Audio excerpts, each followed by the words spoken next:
Hello दोस्तों, welcome to Suyog institute. आज हम अलंकार पे चर्चा करेंगे। इसका एक लेक्चर बन चुका है जिसमें हम अनुप्रास अलंकार के बारे में चर्चा की थी। आज हम अगला जो अलंकार है यमक अलंकार, उसके बारे में पढ़ेंगे। यमक क्या होता है? जहाँ एक शब्द एक से अधिक बार आए और प्रत्येक बार उसका भिन्न भिन्न अर्थ हो, वहाँ कौन सा अलंकार होता है? यमक अलंकार। मतलब कि एक शब्द दो बार आएगा और उसके अर्थ क्या होंगे? भिन्न भिन्न होंगे। उदाहरण के लिए कनक कनक ते सौगुनी मादकता अधिकाय, या खाए वो राय जग वो खाए वो राय। इसमें जो कनक कनक शब्द है ये दो बार आया है और दोनों बार इस कनक शब्द का अलग अलग अर्थ है। पहले वाले कनक का अर्थ होता है सोना और दूसरे वाले कनक का अर्थ होता है धतूरा। इस प्रकार जहाँ एक शब्द दो बार आए और उसके भिन्न भिन्न अर्थ हो, वहां पर कौन सा अलंकार होता है? यमक अलंकार होता है। नेक्स्ट एग्जांपल,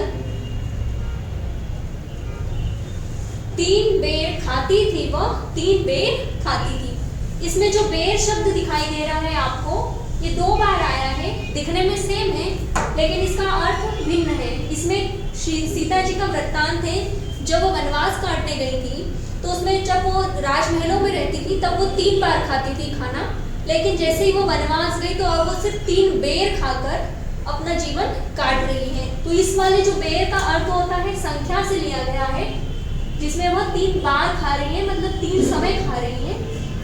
और इस वाले बेर का अर्थ होता है खाने के अर्थ में लिया गया है। 3 बेर जो खाते हैं फ्रूट के रूप में, तो 3 बेर खाती थी वह 3 बेर खाती थी। ये वाले बेर का अर्थ होता है संख्या और दूसरे वाला जो बेर शब्द है उसका अर्थ होता है खाने से लिया गया एक फ्रूट के रूप में, एक फल है उसके रूप में।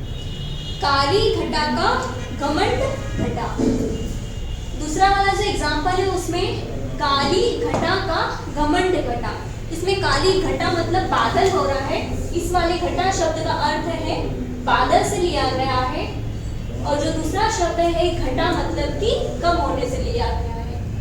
कम होना मतलब कि काली जो घटा है, आसमान में जो बादल छाए रहते हैं उसे काली घटा बोला है। और घमंड मतलब जो उसका स्वाभिमान होता है या उसका जो भी अकड़ होती है, उसमें घमंड को घटा में मतलब कम होने से लिया गया है।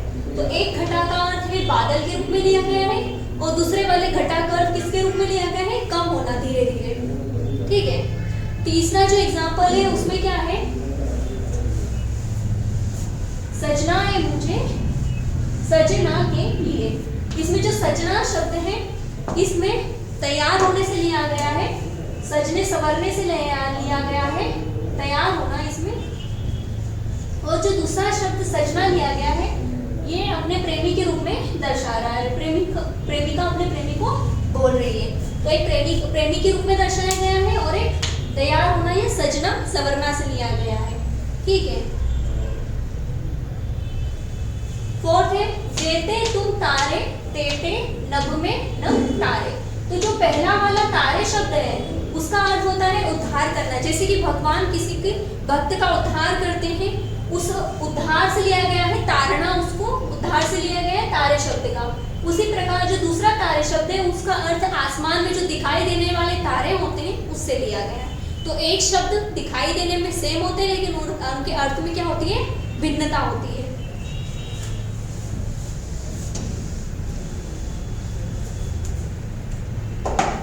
अन्य एग्जाम्पल, सारंग ले सारंग चली करी सारंग की ओर, सारंग छीनी जान जान के मारी सारंग चोट। जो पहला सारंग शब्द है ये एक दीप के रूप में लिया गया है, दीपक के रूप में। जो दूसरा शब्द है सारंग, इसको एक स्त्री के रूप में दर्शाया गया है। तीसरा जो सारंग शब्द है, तीसरा और चौथा सारंग, ये जो महिला का आंचल होता है उसका पल्लू, उसके रूप में लिया गया है।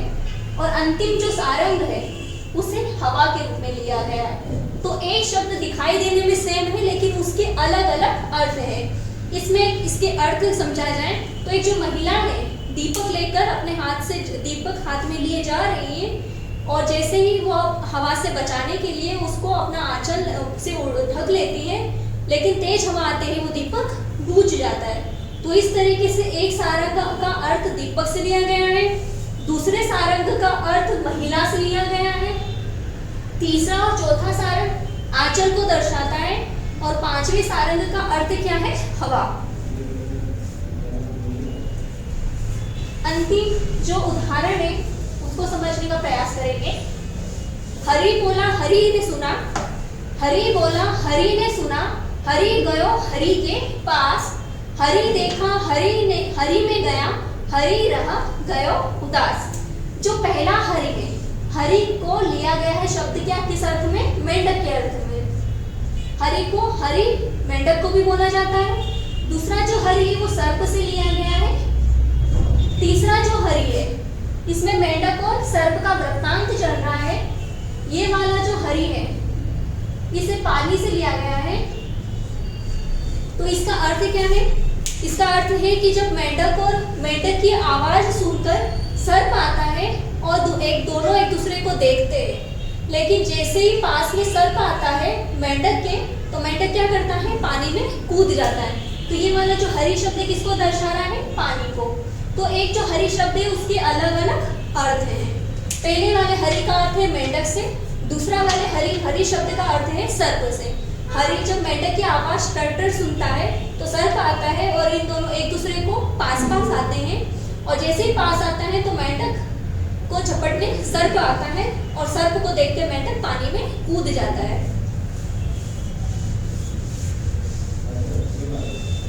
आगे चलते हैं। अब अगला अलंकार है श्लेष अलंकार। श्लेष का अर्थ क्या होता है? चिपका हुआ। मतलब कि एक शब्द रहेगा और उसी के साथ एक अर्थ को प्रकट करेगा, तो वो कौन सा अलंकार है? श्लेष अलंकार है। जैसे जहाँ एक शब्द एक ही बार आए और उसके भिन्न भिन्न अर्थ निकले तो वहाँ कौन सा अलंकार होता है? श्लेष। मतलब एक के साथ एक फ्री वाला समझ सकते हो आप। उदाहरण के लिए प्रियतम बदला दो, लाल मेरा कहाँ है। अब इसमें जो लाल शब्द है इसमें एक लाल का अर्थ क्या होता है? बेटा, मतलब कि पुत्र से। दूसरे जो लाल है वो क्या है? रंग को दर्शा है। मतलब शब्द एक है लेकिन उसके अर्थ क्या है? अलग अलग है। मतलब एक के साथ एक शब्द का अर्थ छुपा हुआ है, चिपका हुआ है। अब जो अगला उदाहरण है, चीर जीवो जोरी जुरे, क्यों न स्नेह गंभीर, जो घटी ए वृषभानुजा, वे हल्दर के वीर। इसमें जो चीर जीवो, तो चीर जीव मतलब आप किसी को आशीर्वाद देते हैं तो बोलते हैं लंबी आयु जियो। तो इसमें चीर जीवो का जो अर्थ होता है लंबी उम्र जीने से होता है, और एक अर्थ होता है घास पत्ती से होता है। ठीक है। दूसरा जो शब्द है स्नेह, स्नेह का अर्थ प्रेम से भी लिया गया है, और दूसरा अर्थ क्या होता है? घी। स्नेह घी को भी बोला जाता है, जो घृत होता है, घरों में यूज होता है। तो एक स्नेह का अर्थ क्या हुआ? घी, और दूसरे का अर्थ हो गया प्रेम। उसी तरीके से वृषभानुजा, राधा जी के जो पिता हैं उनका नाम वृषभान था, और भानुजा मतलब बेटी। वृषभान की बेटी कौन है? राधा जी। तो एक वृषभानुजा का अर्थ क्या हो गया? राधा के रूप में। और दूसरा वृषभानुजा का अर्थ है वृष, मतलब बैल को भी बोला जाता है वृषभ, और वृषभ की जो बहन होती है गाय। तो इस तरीके से एक अर्थ है राधा जी को प्रकट कर रहा है, और जो दूसरा अर्थ है वो किसे? गाय के अर्थ में प्रकट कर रहा है। दूसरा हलदर, हल मतलब कि हल को धारण करने वाला। जैसे कि बैल जब खेतों में जुताई की जाती है तो बैल क्या करता है? हल को चलाता है, अपने कंधे पर ढोता है। तो उसी तरह से हलदर का अर्थ क्या हो गया? बैल से लिया गया है। और दूसरा क्या हो गया? हलधर, मतलब हल को धारण करने वाला। आपने देखा होगा कि कृष्ण जी के जो भाई थे बलराम, उनको एक हलधर भी उनका एक अन्य नाम है। तो वो क्या करते थे? उनका जो अलग अलग जो भगवान होते हैं उनके अलग अलग वाहन होते हैं। उसी तरीके से हलधर किसका चिन्ह है? जो हल होता है वो किसका है? बलराम जी का है। तो एक हलधर का अर्थ क्या हो गया? बैल से लिया गया है, और दूसरा वाला बलराम जी से लिया गया है। तो जहाँ एक शब्द रहता है उसके एक से ज्यादा अर्थ होते हैं तो वहां पे क्या होता है? श्लेष अलंकार होता है।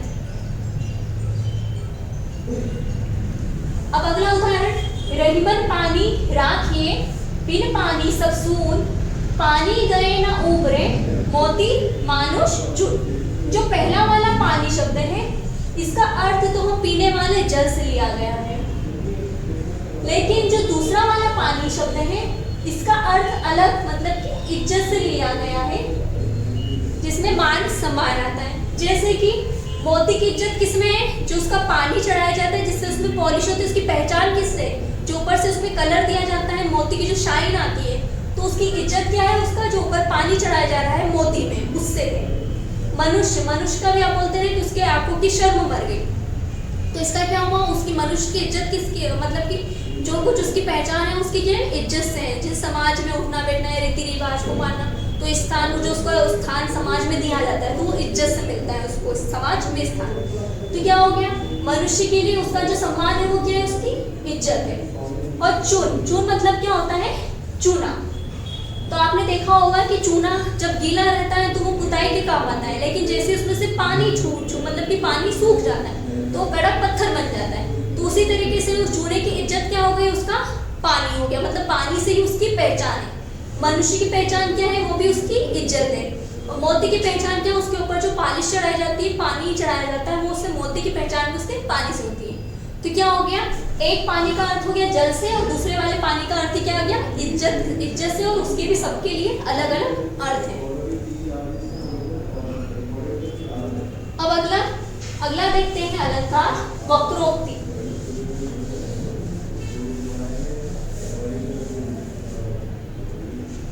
वक्रोक्ति, वक्र मतलब वक्रोक्ति मतलब वक्ता से दिया गया है। जहां वक्ता द्वारा कही गई बात का श्रोता द्वारा जानबूझकर दूसरा अर्थ निकाला जाता है, वहां कौन सा अलंकार होता है? वक्रोक्ति अलंकार।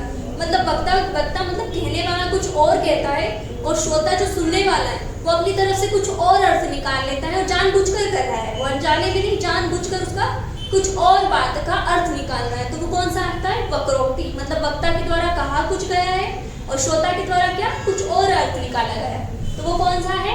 वक्रोक्ति अलंकार है। अब इसको उदाहरण से समझ सकते हैं। भिक्षुक को कितको गिरिजे, इसमें जो भिक्षुक शब्द है वो भगवान शिव के लिए प्रयोग किया गया है, और पार्वती जी का एक नाम क्या है? गिरिजा। तो ये गिरिजा किसके लिए उसका क्या है? पार्वती जी के लिए। और बलि तो आप जानते होंगे, एक पात्र है जो दानवीर के रूप में माना जाता है, जिसमें भगवान कृष्ण ने अपना बटुक रूप लिया था। उन्होंने अपने 3 पग जमीन पर रखे और उनके स्वर्ग, पाताल और आकाश को नाप लिया था। तो उसमें क्या हो रहा है? एक वृत्तांत है माता पार्वती और राधा जी के बीच में। तो राधा जी जाती है और माता पार्वती से पूछती है कि पार्वती, आपके भिक्षुक कहाँ है? वो शिव जी को किस नाम से पुकार रही है? भिक्षुक। तो राधा जी को मतलब पार्वती जब ऐसा सुनती है पार्वती जी, तो उन्हें अच्छा नहीं लगता है, तो वो उस शब्द का कहे गए वाक्य का कुछ और अर्थ निकालकर जानबूझकर राधा जी को उल्टा जवाब देती है कि वो तो मांगन को बलि द्वारे गयोरी, मतलब मांगने गया है वो बलि द्वारा। तो बलि का संबंध किससे है? उनसे जमीन मांगने कौन गए थे? कृष्ण की। लेकिन बात किसकी चल रही थी? शिव जी की चल रही थी। इस तरीके से वक्ता द्वारा पूछा शिव के बारे में गया था पार्वती जी से, लेकिन राधा जी के बारे में कहकर इसे प्रकट कर दिया गया। मतलब पार्वती जी ने जानबूझकर फिर कृष्ण जी का उदाहरण दे दिया है। तो इस तरीके से वक्ता द्वारा कुछ और बात कही जाती है और श्रोता द्वारा जानबूझकर उसका दूसरा अर्थ निकाल दिया जाता है। तो ये कौन सा है? वक्रोक्ति अलंकार है। अन्य उदाहरण कृष्ण जी आते हैं। दूसरा वाला जो उदाहरण है वो कृष्ण जी के वृत्तांत पर है। कृष्ण जी घर पर आते हैं और कहते हैं राधे में हरि, मतलब कृष्ण जी का एक नाम क्या है? हरि है। तो वो द्वार पे आकर बोलते हैं राधे द्वार खोलो मैं। तो राधा जी द्वार पर खटखटाते हैं, तो कृष्ण जी जैसे खटखटाते हैं और अपना नाम बताते हैं राधे में हरि। तो राधा जी उसका हंसी ठिठोली करने के लिए जवाब क्या देती है? हरि को दूसरे अर्थ में ले लेती है और क्या बताती है? वानर का क्या काम यहाँ, मतलब कि हरि वो अपना नाम पुकारते हैं, लेकिन हरि किसे और वानर को भी क्या कहा जाता है? हरि, मतलब बंदर को भी क्या करके बुलाया जाता है? हरि। तो वो उन्होंने बोला कि मैं हरि, लेकिन वो दूसरा अर्थ प्रकट करके क्या बोलती है कि वानर का यहाँ का, मतलब क्या बोल रही कि वानर के यहाँ क्यों आया है? तो मतलब कृष्ण जी आए, लेकिन वो पुकार किसको रही है? वानर के लिए पुकार रही है। ठीक है, उन्होंने पूछा कुछ और है, लेकिन राधा जी जवाब कुछ और दे रही है। अगला एग्जाम्पल है उदाहरण, एक कबूतर देखा, पूछा कहाँ है अपर, उसने कहा अपर कैसा, वह उड़ गया सपर। जो पहला शब्द है अपर, अपर का अर्थ होता है दूसरा।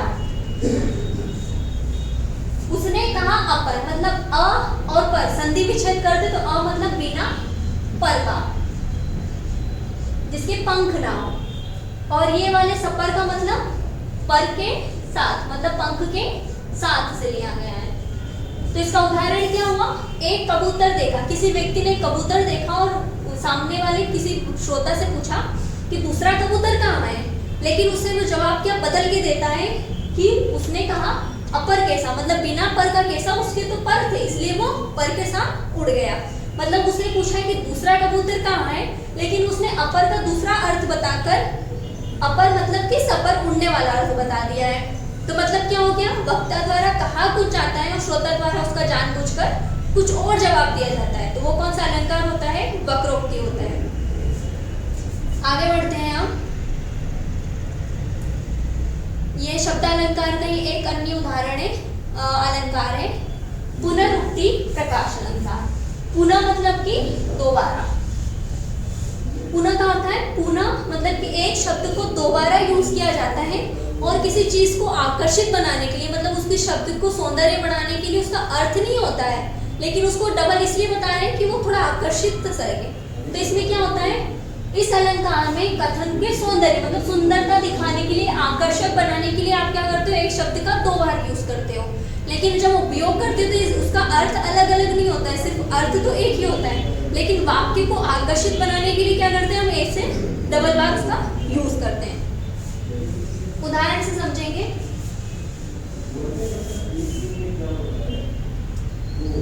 ठोर ठोर विहार करती सुंदरी सूर्य नारियां। तो इसमें जो ठोर ठोर शब्द है इसका अर्थ तो एक है, लेकिन शब्द को कितनी बार उपयोग किया गया है? दो बार किया गया है। उसी तरीके से झूम झूम मृदु गरज गरज गनगौर मीठा मीठा रस टपकता। तो इसमें क्या? झूम झूम, बारिश जो हो रही है झूम झूम। तो आप एक सिंगल शब्द में भी तो बोल सकते हो कि झूम, लेकिन हम क्या उस चीज को आकर्षित बनाने के लिए, उसकी लय मिलाने के लिए कितनी बार यूज कर लिया है? दो बार यूज कर लिया। उसी तरीके से बादल का जो गर्जन होती है तो उसको हमने दो बार यूज किया है, गरज गरज, मतलब कि उसको एक लय बनाने के लिए, उसको थोड़ा आकर्षित बनाने के लिए हम उसका दो बार उपयोग कर रहे हैं। वैसे ही क्या है? मीठा मीठा रस टपकता। तो मीठा जो शब्द है वो भी आकर्षण बनाने के लिए उसको दो बार उपयोग किया गया है। तो जहां भी किसी शब्द को एक से दो बार यूज किया जाए और उसका अर्थ एक ही हो, तो वो किस लिए यूज कर रहे हैं? सिर्फ आकर्षित करने के लिए वाक्य में प्रयोग कर रहे हैं। तो वो कौन सा है? पुनरुक्ति प्रकाश अलंकार। अगला अलंकार बात करेंगे विप्सा अलंकार। विप्सा का अर्थ होता है जब हम किसी के आदर में, सम्मान में शब्दों का प्रयोग करते हैं तो कौन सा होता है? विप्सा अलंकार होता है। परिभाषा: जहां किसी कथन में अत्यंत आदर, आदर मतलब आप सम्मान के लिए, किसी को आपको कुछ दुखी हो, आप किसी से घृणा है, घबराहट है, किसी से दुखी है, इस तरीके के अर्थ में जब आप किसी शब्द का लगातार दो बार यूज कर रहे हो तो वो कौन सा होता है? विप्सा अलंकार होता है। उदाहरण से समझ सकते हैं। हाँ हाँ उन्हें रोकने को टोकन न लगाओ तुम, मतलब कि आप एक बार भी हाँ बोल सकते थे, लेकिन आप उसकी सम्मान दिखाने के लिए क्या आप उन्हें मत रोक रही है? हाँ हाँ आप मत रोकिए, उन्हें टोकिए मत, जाने दीजिए। उसी के रूप में दूसरा, चिता जलाकर पिता की हाय हाय में दी, नहा नर्मदा में हुआ यादों में तली। मतलब कि एक पुत्र है जो अपने पिता की चिता जलाकर आया है और वो बहुत ही दुखी है, तो उसने हाय हाय शब्द कितनी बार यूज कर लिया? दो बार हुआ। तो ये क्या दिखा रहा है? उसके दुख को, व्यथा जो उसकी मन में चल रही है उसको प्रकट कर रहा है। तो ये क्या हो गया? एक तरीके से आपने एक शब्द को दो बार यूज क्यों किया है? आप दुखी हैं, इस अर्थ में आपने दो बार हाय हाय शब्द का प्रयोग कर लिया है। तो विप्सा क्या होता है? जब आप किसी शब्द को जरूरत नहीं है फिर भी आप किसी चीज में आदर दर्शाने के लिए, उसमें कुछ घृणा हो या आप दुखी हो, उसको दर्शाने के लिए जब एक शब्द का प्रयोग डबल करते हैं, दो बार करते हैं, तो वो कौन सा अलंकार होता है? विप्सा अलंकार होता है। अभी हमने जो अलंकार पढ़े हैं अब तक वो सारे शब्दालंकार थे। अब हम अन्य अलंकारों की पर चर्चा करेंगे। अब हम बात करते हैं अर्थालंकार। अर्थालंकार क्या होते हैं? जब किसी अलंकार में, साहित्य या कविता में जब अर्थ के कारण अलंकार में चमत्कार उत्पन्न होता है तो वो कौन सा अलंकार होता है? अर्थालंकार। मतलब कि आप उसका अर्थ समझेंगे। जैसे अनुप्रास में जब हम प्रयोग कर रहे हैं तो क्या वर्ण को पहचान रहे थे कि छेका में एक वर्ण का प्रयोग 2 बार होगा तो छेका अनुप्रास होगा। प्रत्यय में होगा एक वर्ण एक बार से ज्यादा बार आ रहा है, दो बार से ज्यादा आ रहा है तो प्रत्यय अनुप्रास। लेकिन अब जो हम बात करेंगे अलंकार में, वो शब्दों से बात करेंगे कि शब्द का अर्थ ग्रहण कर रहे हैं, उस अर्थ में अलंकार की बात करेंगे। ठीक है, पहला अलंकार है उपमा अलंकार। अर्थ अलंकार का पहला अलंकार कौन सा है? उपमा। उपमा क्या होता है? जब हम किसी चीज की तुलना करते हैं, उपमा देते हैं कि आप तो शेर जैसे बहादुर हो, आप बहुत ईमानदार हो, महात्मा गांधी जैसे अहिंसा को धारण किया हो, तो आप क्या कर रहे हैं? एक व्यक्ति की तुलना आप ऐसे व्यक्तित्व से कर रहे हैं जो बहुत ही महान या उत्कृष्ट कार्य किया हो जिसने समाज में, तो क्या कर रहे हैं? उसकी तुलना करते हैं, जिसमें आप समानता दिखाते हैं 2 चीजों में, और एक अच्छे से आपको मतलब कि आप किसी की तुलना कर रहे हैं। परिभाषा देखिए, जहाँ किसी वस्तु या व्यक्ति की किसी दूसरे व्यक्ति या वस्तु से क्या बताते हैं? आप समानता करते हैं, तुलना करते हैं कि आप बहादुर हैं। किसके अनुसार? किसके जैसा बहादुर है? तो आप एक आर्मी ऑफिसर की तरह बहादुर है, तो आप किसकी तुलना किससे कर रहे हैं? एक व्यक्ति की तुलना एक आर्मी ऑफिसर से कर रहे हैं। तो उसी तरीके से आप जब कि 2 चीजों में समानता करते हैं या उनकी तुलना करते हैं, तो वहाँ कौन सा अलंकार होता है? उपमा अलंकार। मतलब आप उपमा दे रहे हैं, उसकी विशेषता आप में बताई जा रही है, तो वो क्या है? उपमा अलंकार है। उदाहरण के लिए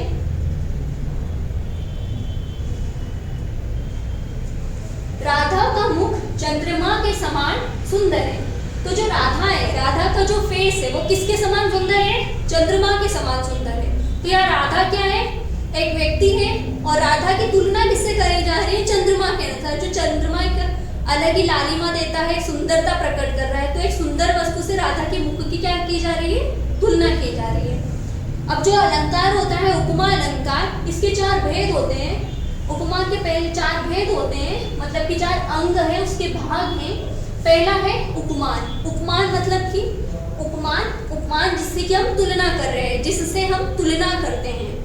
जैसे कि राधा का मुख चंद्रमा के समान सुंदर है, तो यहाँ पे चंद्रमा क्या है जिसकी हम उपमा दे रहे हैं? किसकी दे रहे हैं? चंद्रमा की। तो उपमा कौन है? चंद्रमा है। उपमेय क्या है?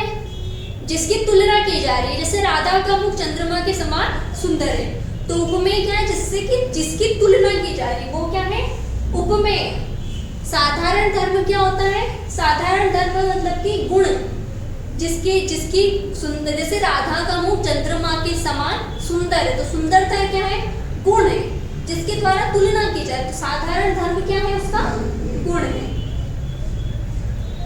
वाचक शब्द जो इस उपमा को जोड़े हुए हैं, जो शब्द इन दोनों में उपमा को जोड़े हुए, उपमेय तथा उपमा को जोड़ने वाला जो शब्द है वो कौन सा है?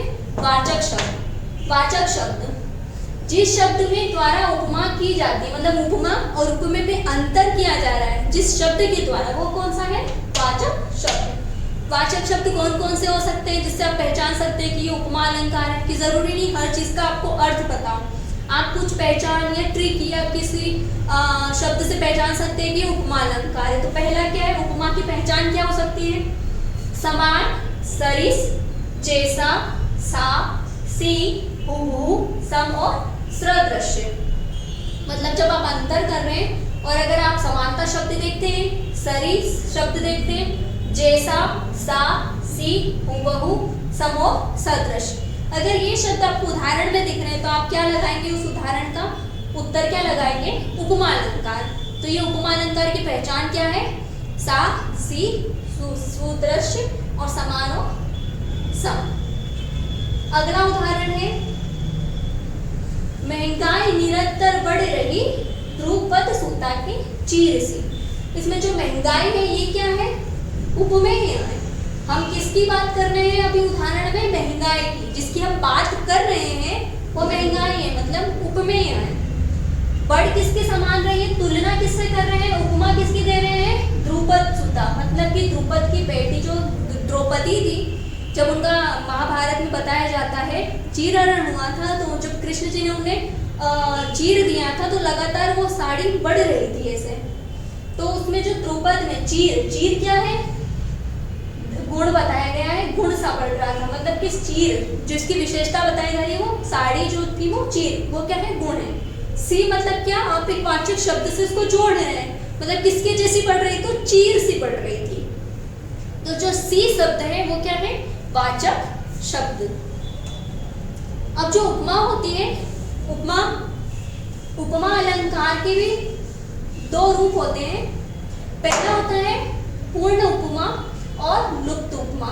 जो पूर्ण उपमा होती है उसमें उपमा के अगर चारों भेद दिखते हैं आपको उदाहरण में तो पूर्ण उपमा होती है। लेकिन जब किसी उपमा के उदाहरण में चारों चीजों में उपमेय, उपमान, वाचक शब्द और साधारण धर्म से अगर कोई चीज नहीं होती है या लुप्त हो जाती है तो वहां कौन सी होगी? लुप्त उपमा होगी। उदाहरण के लिए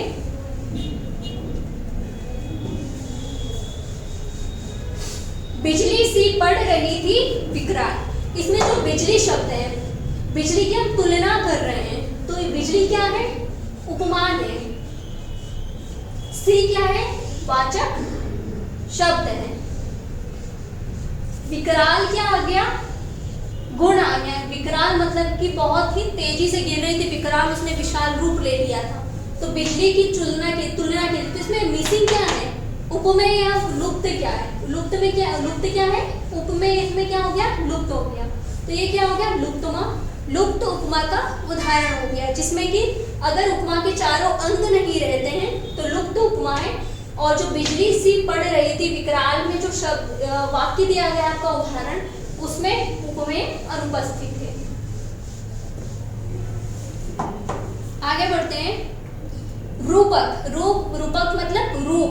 जब आप किसी चीज की तुलना कर रहे हो लेकिन उसमें इतनी अधिक समानता उनमें रूप में कि आप उसमें अंतर ही नहीं कर पा रहे हैं कि वो कौन, पहला व्यक्ति कौन था, दूसरा कौन था। जैसे कोई तो जुड़वा बच्चे होते हैं, ट्विंस बच्चे होते हैं, जुड़वा बच्चे होते हैं, तो आप उसमें अंतर नहीं कर पाते हैं कि इन दो बच्चों में से चिंकी मिंकी वाला उदाहरण देखते हो तो आप अंतर नहीं कर पाएंगे इन दोनों में से कौन है। जैसे जुड़वा बच्चे होते हैं उसी तरीके से जब दो उपमेय और उपमान को एक रूप समझ कर दिया जाता है, दूसरे शब्दों में दो वस्तु या व्यक्तियों के बीच इतनी समानता बताई जाए कि उसमें अंतर ही नहीं कर पा रहे, उसमें इन दोनों में अंतर नहीं हो पा रहा है, तो कौन सा अलंकार होगा?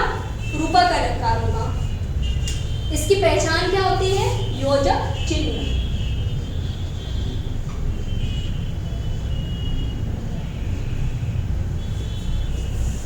जब आपको अगर किसी उदाहरण में ये इस तरीके का योजक चिन्ह दिखाई देता है तो आप क्या समझोगे? वो उदाहरण किसका है? रूपक। तो रूपक की पहचान क्या है? योजक चिन्ह। जब दो व्यक्तियों में इतनी अधिक समानता है कि आप अंतर ही नहीं कर पा रहे हो, उनमें योजक चिन्ह लगा हुआ है, तो वो कौन सा अलंकार है? रूपक अलंकार है। उदाहरण में मैयारी में तो चंद्र खिलौना ले हूं। अब जो चंद्र है और जो खिलौना है तो इसमें बच्चा अंतर ही नहीं कर पा रहा है कि चंद्रमा लेना है या उसे खिलौना लेना है, क्योंकि समानता वाली चीज तो बताई नहीं गई कि उसमें समानता दर्शाई गई हो। तो इसमें क्या हो गया? दो उसमें इतनी अधिक समानता है कि आप अंतर नहीं कर पा रहे कि बच्चे को खिलौना चाहिए या चंद्रमा चाहिए।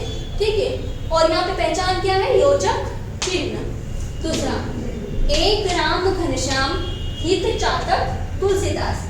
अब इसमें जो तुलसीदास बात कर रहे हैं उसमें राम की बात कर रहे हैं या घनश्याम मतलब कृष्ण की बात कर रहे हैं, क्योंकि दोनों का कालखंड तो अलग अलग है, दोनों अलग अलग समय में आए थे राम और कृष्ण। तो यहाँ पे आप योजक चिन्ह से पहचान कर सकते हैं कि किसका उदाहरण है? ये रूपक अलंकार का है। अगला एग्जाम्पल है मीरा जी का। पायो जी मैंने राम रतन धन पायो। और इसमें वो राम को पा रही है या रत्न या आभूषण को पा रही है, तो इसमें अंतर नहीं कर पा रहे, तो आप सीधे से पहचान देख लीजिए उसका योजक चिन्ह। योजक चिन्ह देख करके आप लगा देंगे रूपक अलंकार। तीसरा एग्जाम्पल है बीती विभावरी जागरी अंबर पनघट तारा घट उषा नागरी में डुबो रही। तो इसमें जो एग्जाम्पल है इसमें अंबर पनघट में योजक चिन्ह है, तारा घट में योजक चिन्ह है, उषा नागरी में भी योजक चिन्ह है। तो योजक चिन्ह के माध्यम से आप पहचान कर सकते हैं कि किसका उदाहरण है? रूपक अलंकार का है। अगला अलंकार उत्प्रेक्षा अलंकार, जहां उपमेय में उपमान की संभावना, जिसमें भी संभावना दर्शाई जाए। जब उपमेय में उपमान की संभावना दर्शाई जाए, सिर्फ कल्पना की जाए, वहां पे कौन सा अलंकार होता है? उत्प्रेक्षा अलंकार होता है। उदाहरण के लिए इसके जो पहचान है आप किस रूप में कर सकते हैं? जो अगर आपको जनू, जानो, मनु, मानो, जानहु, मानहु, जो और तो, अगर आपको उदाहरण में ये शब्द दिखते हैं तो आप कौन सा एग्जाम्पल का पहचान कर लेंगे, उत्प्रेक्षा अलंकार की पहचान हो जाएगी। उदाहरण के लिए, उसकाल मारे क्रोध के तन कांपने उसका लगा, मानो हवा की जोर से सोता हुआ सागर जगा। तो इसमें जो मानो किसकी पहचान है, उत्प्रेक्षा अलंकार की है। तो उस प्रकार इसमें किसी व्यक्ति की क्रोध की तुलना किससे कर दी गई है, जो समुद्र में चलने वाली हवाएं होती हैं, जो लहरें उत्पन्न करती है, उससे की जा रही है कि उसका गुस्सा इतना विकराल है कि जैसे समुद्र में उठने वाली लहरें ऊंची ऊंची। ठीक है, तो मानो से आप इसकी पहचान कर लोगे कि किसका उदाहरण है, ये उत्प्रेक्षा अलंकार का है। अगला उदाहरण, चित्रकूट जनु अचल अटारी। इसमें जो जनु शब्द है तो ये किसका पहचान है, उत्प्रेक्षा की पहचान है। अगला, अतिशयोक्ति अलंकार। जहां किसी बात को इतना बड़ा चढ़ाकर बताया जाए कि आप उसमें अंतर ही नहीं कर पाए, मतलब एक सीमा को ही लांघ जाए।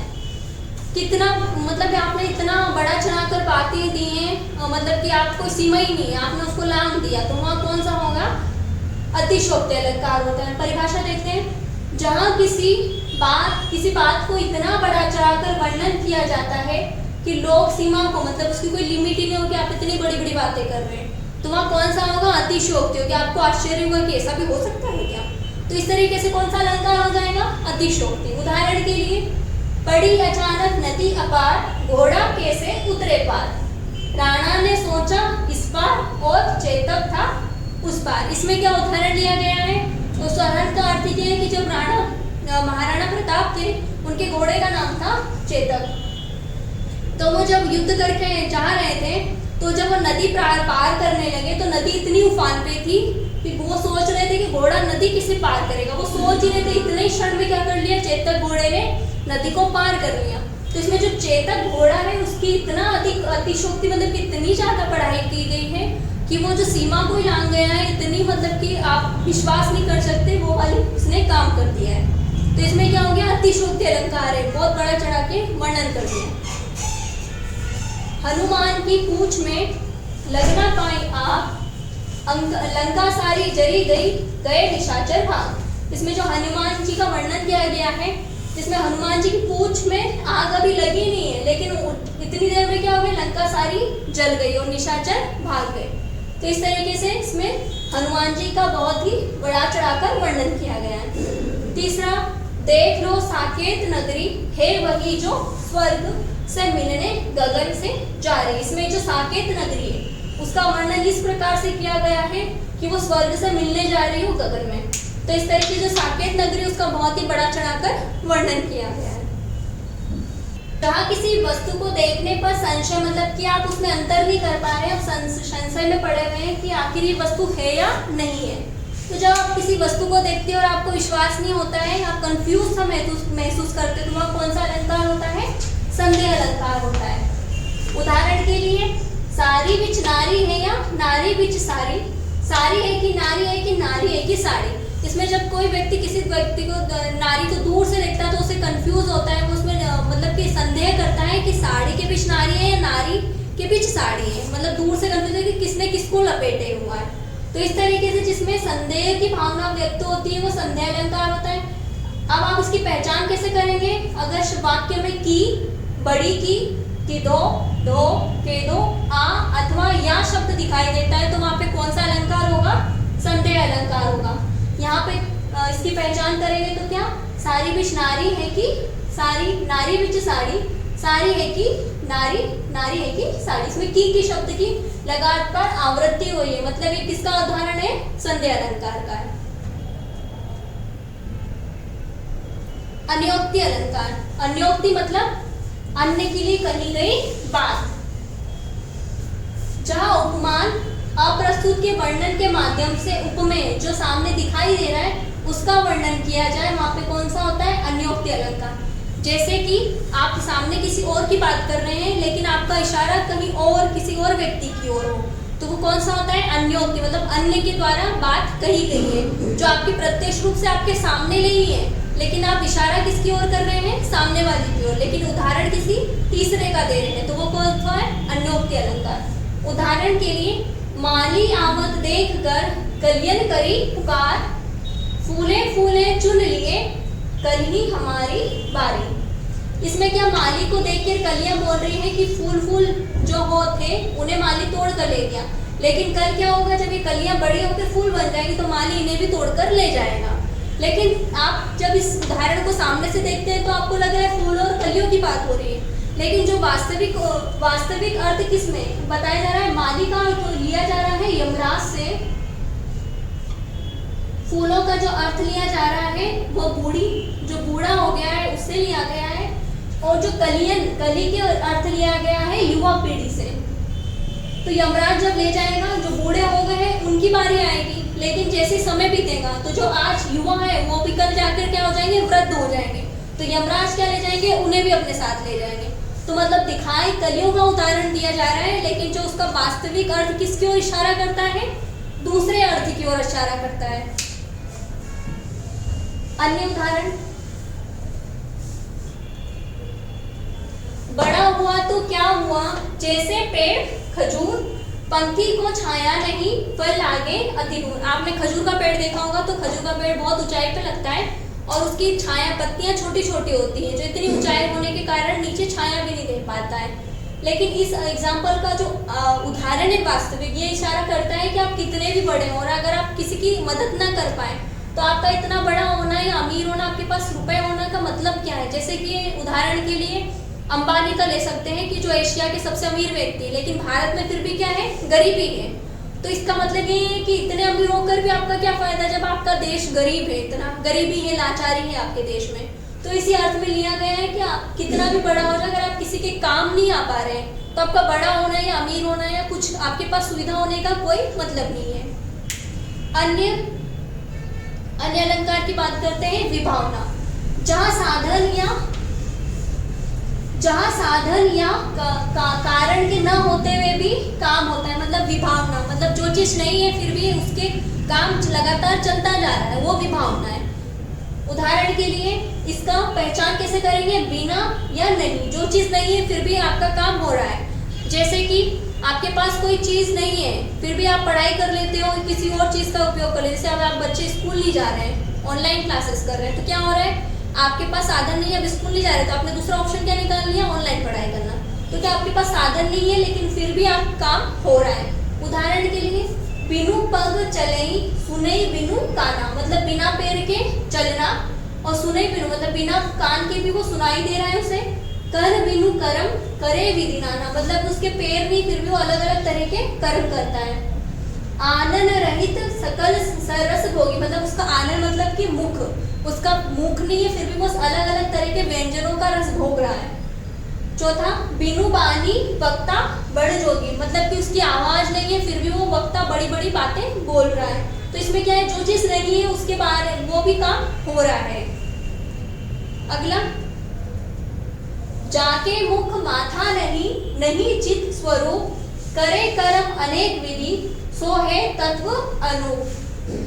इसमें क्या होगा, उसके मुख, जो उसका माथा है उसमें मुख नहीं है, बोल नहीं पा रहा है, लेकिन उसका चित्त भी क्या है, स्वरूप है, मतलब उसका फिर भी रूप अच्छा है। कर्म अलग अलग तरीके के कर्म कर रहा है, और उसका अनुपम तत्व, मतलब उसका कार्य कैसा है, अनुपम है। भ्रांतिमान का अर्थ होता है जहाँ भ्रम पैदा हो जाए, और संदेह भी क्या होता है, सिर्फ आपको संदेह था कि ऐसा हो सकता है, लेकिन भ्रम में आप उसमें भ्रमित हो जाते हैं, मतलब आप चीज से भ्रमित हो गए हैं। संदेह में सिर्फ आप मतलब कि संदेह में आपको सिर्फ संदेह हो रहा था, आपने उस चीज को माना नहीं है, लेकिन भ्रम में क्या होता है, भ्रम अलग, जो भ्रांतिमान होता है उसमें भ्रम में पड़ चुके हैं आप, मतलब उसके आकर्षण में आप लिप्त हो गए हैं। उदाहरण के लिए परिभाषा, जहाँ किसी वस्तु को देखकर विशेष समानता के कारण उसमें किसी दूसरी वस्तु होने का भ्रम हो जाता है, तो वो कौन सा है, भ्रांतिमान अलंकार है। उदाहरण के लिए, मुन्ना मम्मी के सिर पर देख देख दो चोटी, भाग उठा भय मान कर सिर पर नागिन लपेटी। इसमें जो बच्चा है उसकी माँ की जब चोटियां देखता है तो उसे लगता है कि सिर में नागिन लपेटी, उसको भ्रम हो जाता है, तो वो क्या करता है, डर के मारे भाग जाता है वहां से। तो इसको क्या हो गया है, बच्चे को भ्रम हो गया है। भ्रांतिमान की पहचान कैसे करेंगे, अगर किसी उदाहरण में भ्रम, भ्रांति, जानकर, मानकर, समझकर, जानी या मानी शब्द दिखाई दिखाई देता है। तो ये कौन सा अलंकार है? भ्रांतिमान अलंकार है। अगला, जान श्याम को घनश्याम, नाच उठे वन मोर। जब शाम को आसमान में जब शाम भगवान कृष्ण आते हैं तो उनको घनश्याम मतलब कि घनघोर काले बादल समझकर मोर क्या करते हैं? नाच उठते हैं। उनको लगता है कि बारिश होने वाली है। तो इस तरीके से सांवला रंग कृष्ण जी का भी था, तो कृष्ण जी को देखकर वो क्या समझ सकते हैं कि काले बादल छा गए हैं और मोर क्या करते हैं? वन में नाचने लगते हैं। तो उनको क्या हो गया है? भ्रम हो गया है। विरोधाभास में क्या होता है? विरोधाभास अलंकार में जैसे दो चीजें हैं उनको विपरीत व्यवहार करती है, तो वो भी क्या है? विरोधाभास है। जहाँ वास्तविक विरोध न होते हुए भी विरोध का आभास हो वहाँ विरोधाभास अलंकार होता है। उदाहरण के लिए, या अनुरागी चित्त की गति समझे नहीं कोई, जो जो बूढ़े श्याम रंग त्यो त्यो उज्जवल होए। अब इसमें जो मन की बात कही गई है, तो बूढ़े बड़े श्याम रंग मतलब कि जैसा श्याम का रंग कैसा होता है? काला होता है। तो जैसे जैसे मन में श्याम का रंग पड़ता है तो उज्जवल हो, मतलब मन उज्जवल कैसे हो सकता है? मतलब तो अलग अलग बातें गई हुई हैं। एक श्याम का रंग कैसा होता है? काला। लेकिन उज्जवल क्या होता है? सफेद होना। तो इसमें दो चीजें गई हैं, उज्जवल भी बोला गया है और काला भी बोला गया। तो ये दोनों चीजें एक दूसरे की क्या है? विपरीत है। तो इन दोनों के कारण क्या उत्पन्न हो रहा है? विरोध। आई ऐसी अद्भुत बेला, ना रो सका न विहस सका। मतलब एक ऐसी स्थिति आ गई, या तो वो तो ना रो पा रहा है ना ही हंस पा रहा है। तो इन चीजों में क्या है? तालमेल नहीं बैठ पा रहा है। तो क्या स्थिति बन गई है? विरोध की स्थिति बन गई है। तो ये कौन सा अलंकार होगा? विरोधाभास अलंकार होगा। विशेष उक्ति, जब आपके पास साधन तो है लेकिन आप उसका उपयोग नहीं कर पा रहे हैं, तो कौन सा है? विशेष उक्ति। विभावना में क्या था? जब आपके पास कोई चीज नहीं थी लेकिन फिर भी काम हो रहा था। लेकिन विशेष उक्ति में क्या? आपके पास कोई चीज है लेकिन आप उसका फिर भी उपयोग नहीं कर पा रहे, तो कौन सा अलंकार है? विशेष उक्ति है। कि विशेष स्थिति ऐसी हो सकती है जब आप जैसे कि आप जा रहे हो रेगिस्तान में आपको कहीं पानी मिल जाए लेकिन आप तब भी पानी ना पियो और प्यास से मर जाओ, तो वो क्या स्थिति? एक विशेष स्थिति कि आपके पास पानी था, आपने तब भी नहीं पिया। उदाहरण के लिए, पानी बिच मीन प्यासी, मोही सुनी सुनी आवे हासी। मतलब कि एक समुद्र है जिसमें मछली है और फिर भी वो प्यासी है। तो इसका क्या लिया गया है? कि मछली प्यासी है, जबकि वो तो पूरे समुद्र में रहती फिर भी प्यासी है। तो क्या ऐसी स्थिति है? ये विशेष स्थिति हो सकती है ना, कि मछली पानी में रह के भी क्या है? प्यासी है। नीर भरे नित प्रति रहे तो न प्यास बुझाई। मतलब कि कोई व्यक्ति अगर पानी भर के रखता है फिर भी अगर वो प्यासा है, तो ये क्या है? विशेष स्थिति है।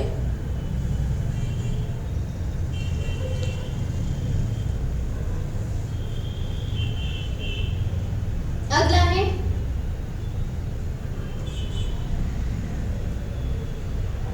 मानवीकरण अलंकार। मानवीकरण से शब्द से प्रतीत हो रहा है जिसमें मानव की जो जीवित वस्तुएं, जो मानव जीवित है, उसके निर्जीव को जब सजीव मानकर व्याख्या की जाती तो कौन सा अलंकार होता है? मानवीकरण अलंकार होता है। उदाहरण के लिए, उषा सुनहरे तीर बरसाती, जय लक्ष्मी सी उदित हुई।